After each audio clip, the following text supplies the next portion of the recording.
So disaster has struck at Respawn Entertainment. They released a statement yesterday informing all of their fans that they're going to be removing at least 100 or so developers from their employment or reallocating them into other departments. This is of course a huge deal if you understand how many employees they have at their studio. There are at least 700 or 800 people working there, at least from the research that I've gathered, and this counts for at least 1/8 of their company. This is absolutely gigantic, and I want to get into what they are keeping at their company and what they're losing so that we can understand the bigger picture of what's going on here. It's a part of a much bigger removal process, a restructuring, if you will, that is affecting hundreds of people. And naturally, we're going to begin with their huge corporate jargon statement that they provided us. It seems that a lot of developers love to give us this huge corporate speech about what they're changing at their company and that they're really sad about it. At Respawn, bold ideas, creative risks, and passionate storytelling have always defined who we are. That spirit has carried us through incredible highs and sometimes through difficult changes too. So you know where this is going, right? As we sharpen our focus for the future, we've made the decision to step away from 2 early stage incubation projects and make some targeted team adjustments across Apex Legends and Star Wars Jedi. So they want to focus on their 2 biggest titles that they have coming, Apex Legends, which I understand they're trying to make a 2.0 in the future, so they want to keep Apex Legends going, and Star Wars Jedi as well, because they have to have the 3rd game, and that's where they want to focus all of their energy. These decisions aren't easy, and we are deeply grateful to every teammate affected. Their creativity and contributions have helped build Respawn into what it is today. This really sucks, because this is a lot. I mean, these are a lot of people losing their jobs at this place. The industry is definitely going through the ringer right now. A lot of people are suffering. We're offering meaningful support to those impacted, including exploring new opportunities within EA. So if I didn't mention it before, they are trying to reallocate their resources. So some of these employees may actually be able to work at EA, but a lot of these people are going to be laid off and not everybody is going to get an opportunity. Looking ahead, our commitment to player first experience remains unchanged. Innovation has always been at the core of Respawn's identity, and it continues to drive how we build the future. From evolving live experiences to crafting new worlds and stories, except for Titanfall 3 apparently, which is probably one of the only games that people talk about the most when it comes to Respawn or Electronic Arts in general, including myself, who is a big fan of the Titanfall franchise. For Apex Legends, that means not just delivering competitive, innovative seasons, but expanding what Apex can be. So we're gonna get a lot more Apex. You know, that's actually one of the only games I don't play. That is one of the biggest mainstream games. I just don't really care about Apex Legends. To me, it's kind of like Titanfall, but without the giant robots. It's just the dudes running around on walls. I'm just like, why? But I get it. People like the game. But I also have other issues with Respawn Entertainment, which I'm going to discuss with you in just a minute. Before we get there, let's finish this thing. Exploring bold experiences that push the boundaries of competitive play while staying true to the spirit of competition, creativity, and integrity that our community expects within the Star Wars universe. We're excited to keep building new stories, so we're going to get another Star Wars Jedi. And to everyone who has been a part of our journey, past, present, and future, thank you for making Respawn what it is, but you're gone now.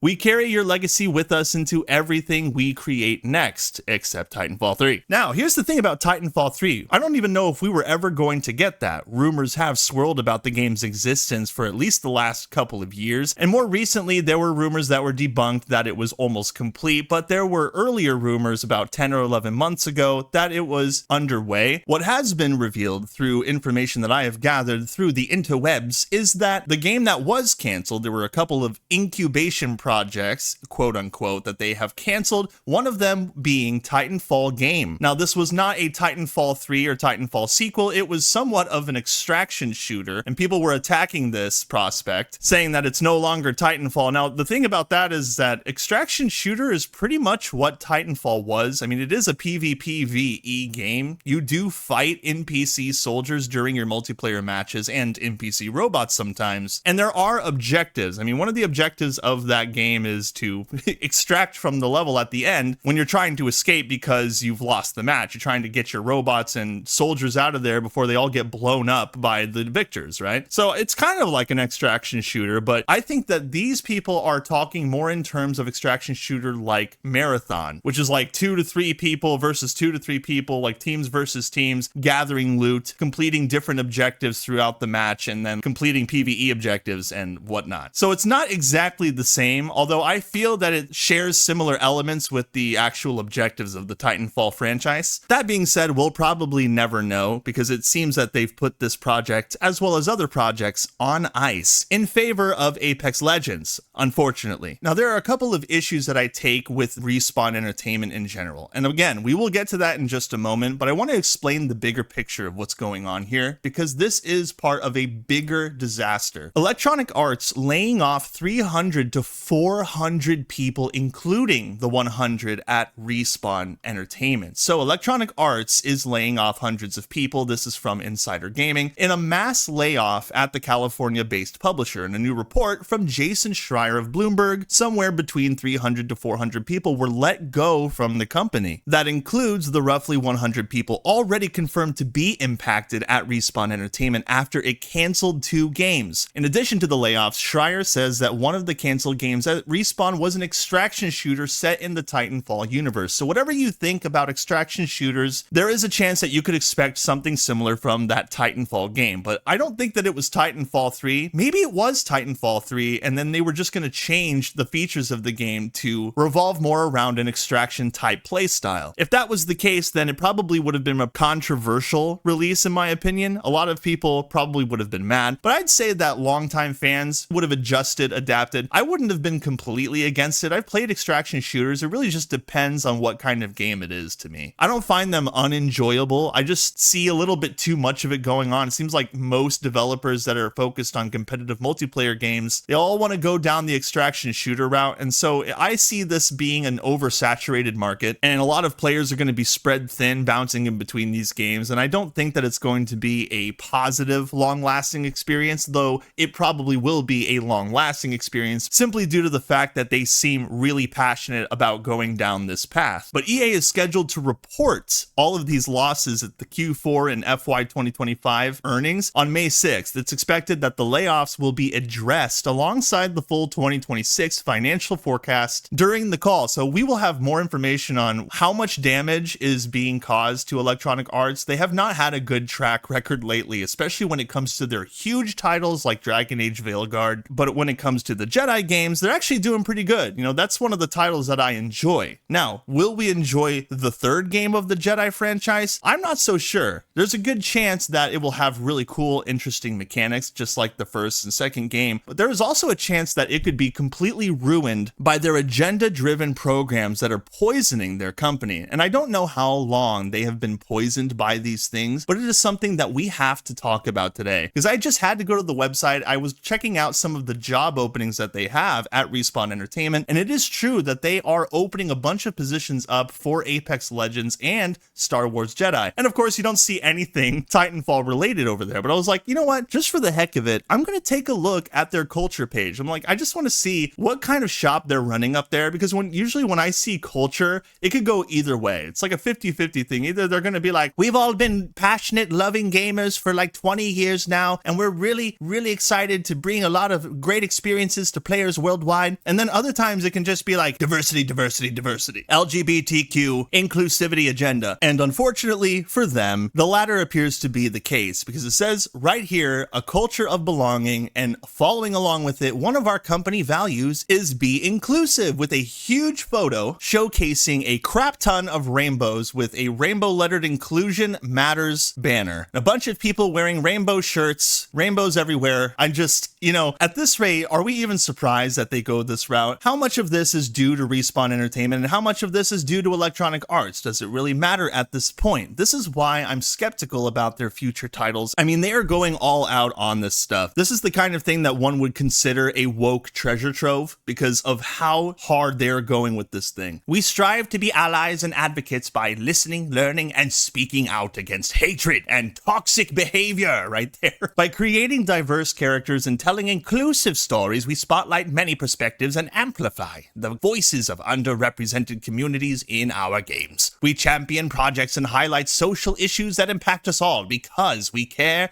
to create inclusive experiences for all our players. Nothing in there to do with storytelling, nothing in there to do with Titanfall 3 again, and they expand upon these ideas further down. But let's continue. We live that be inclusive value through our actions in the culture and programs we create. And wait until you hear this part. This is insane. This manifests in our four-pronged approach to DEI that includes our DEI Council, okay? DEI core curriculum, heritage speaker series, and strategic partnerships and alliances. And how much do you want to bet that these programs will stay at this company and resources, money will continue to be funneled into these programs, despite the fact that they are firing a bunch of people? I would bet a lot, because it seems that they're really dedicated to this movement, despite the state of the world, despite what gamers have been telling them for months and months and months, maybe even years at this point, and they've seen the results for themselves, especially when it comes to their employers, Electronic Arts, who have seen massive, catastrophic failures with their biggest IPs. But let's think about this for a second. A DEI council, so they're all sitting in a room in a round table with their hands folded, and they're like, what are we going to do to push the agenda today? And then the person on the other side of the table is like, I say that we put more black lesbian women in it. Ah, that's a terrific idea. Or what about our 5 employees here? Do we need them? No, we don't. We need to keep these programs running. So let's get rid of these family men who've been here with us for 10 to 15 years. Let's let them find new jobs because inclusivity matters more than anything. Now, I've researched some of these programs. They're not exactly cheap to maintain, especially over long periods of time. And as demand changes, so do the costs. And these things can cost up to like millions of dollars depending on how you run them. Now, some companies may use existing game developers or employees that do other things in order to run these things, kind of like a little club or a side program where they have extra duties, including a DEI council, a sort of meeting that they have every week. But my understanding is that this stuff costs money. It really does. And they're keeping this thing rolling, while employees that could have been bringing us a great Titanfall game are being removed from the company. It's just ridiculous how they prioritize things these days. And considering that this is on their game developer website, in which they're supposed to be talking about gamer culture, instead they're talking about inclusivity, DEI councils, and all this nonsense. It doesn't work in this day and age. They even list off the different things that these programs provide benefits of. Diversity, equity, and inclusion in gaming starts with us. It was formed as a way to address the need for diversity, inclusivity, and psychological safety, because you know how many terrible, awful white people there are out there who are just so gatekeepery, racist, and misogynist, right? Number 1, our focus is to connect with organizations that support marginalized communities that lead to opportunities within games.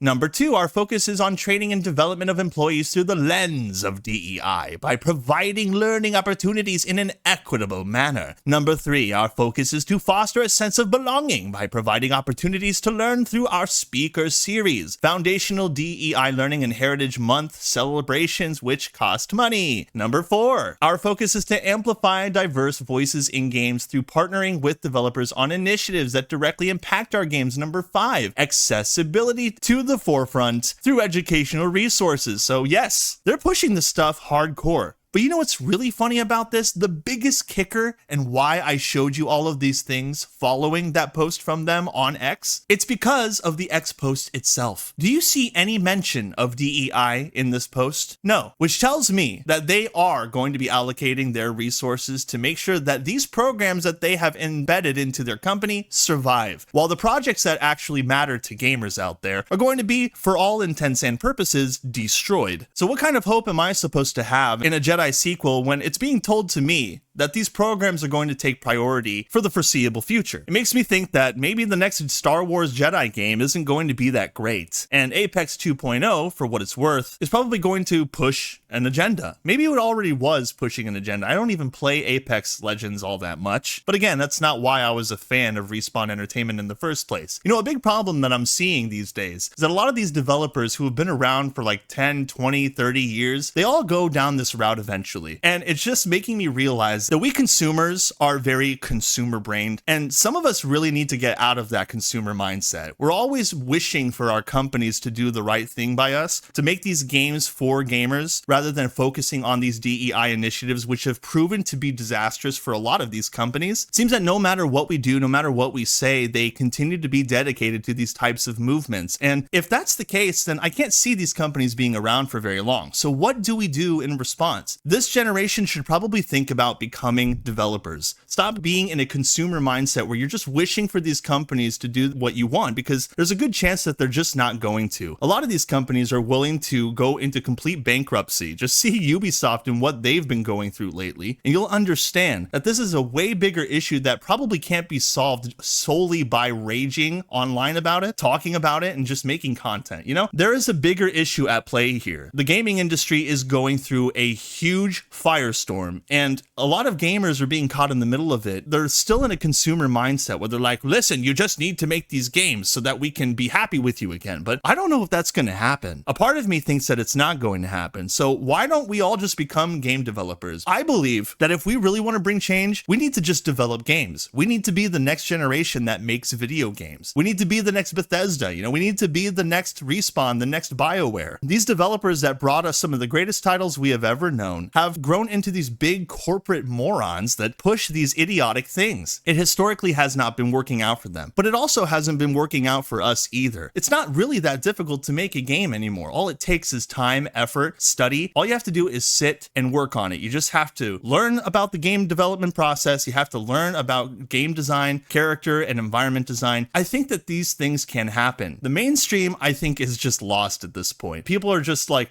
well, this one good title comes out from them, and then they make a lot of money, and then they just continue to push out this slop, this DEI slop, and they just continue to go down and down further and further into the dumps. Again, this is like 1/7 or 1/8 of Respawn Entertainment's company. That is a huge chunk of their development process. So you can see their future projects are going to suffer in terms of game design. They're going to suffer in terms of maintenance because they have less people to work with now. And a lot of those people that remain are being reallocated into departments that they're probably not used to. Now, am I to 100% fault Respawn Entertainment for this? In some ways, yes, because they're far more willing to push the DEI stuff than Electronic Arts is willing to tout on their own website, though Electronic Arts, as you can see here, does tout the Our People and inclusive culture stuff. It's something that is going to be prominent in EA, and all of the companies that work under them are probably going to suffer the same fate. Our focus on people and inclusive culture helps our teams create games and experiences that entertain hundreds of millions of players around the world. At this rate, we're probably not going to see a Titanfall sequel, at least not for a number of years. So here's my question to all of you gamers watching this. How long are you willing to wait to see success in this industry, to see something that you want to get made? If you take a really good hard look at the industry and the shape that it's in, and all of these companies and the shape that they're in, the outlook for the future is not good. So what's wrong with taking it into your own hands? I think that that's something that I'm probably going to do. There are things that I want to see in video games that I just don't see. I'm definitely not going to go down the political route and just, make a video game about fighting woke propaganda and being based and all that stuff. I hate politics in games. I really do. I like in-game politics, the politics of the fantasy world that they're in and how that affects the characters and the gameplay. Yeah, because that's all fantasy stuff. That's all stuff that has to do with the lore in the game. Real world politics, modern day politics, pushing all the inclusivity, the trans surgery scar nonsense, all that stuff that people just despise at this point and they've been very vocal about, that shouldn't be in video games. I don't think that I'm going to put that in my video game, but I think that people really should try to get their creative juices flowing and try to create something. At this point, the gaming industry is on the precipice of doom. And I think that it would just be really wise for us to consider that we may actually be a generation that can fix gaming. But I believe the only way to really fix gaming is to just make better games. Make better games in these companies, make games that actually resonate with people, that are actually innovative, because I will tell you right now, no one and I mean no one with a brain that is, sees DEI initiatives as an innovative game development prospect. And I don't think that they ever will. However, there are a lot of people out there who are creative, who are just not being given the chance to do something. So take matters into your own hands. Try to figure out Unreal Engine 5. Try to figure out Unity. Learn Python programming, learn C++.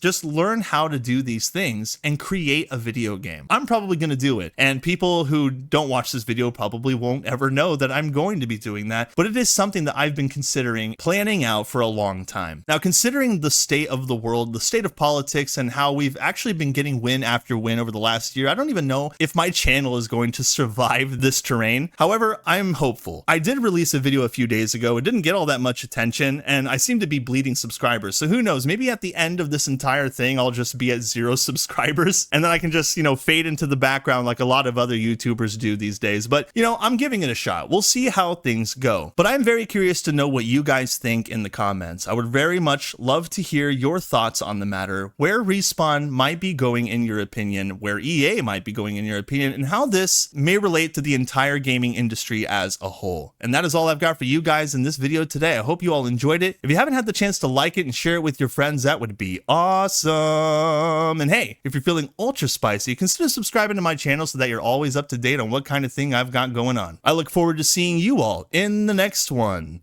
Later. Meow meow.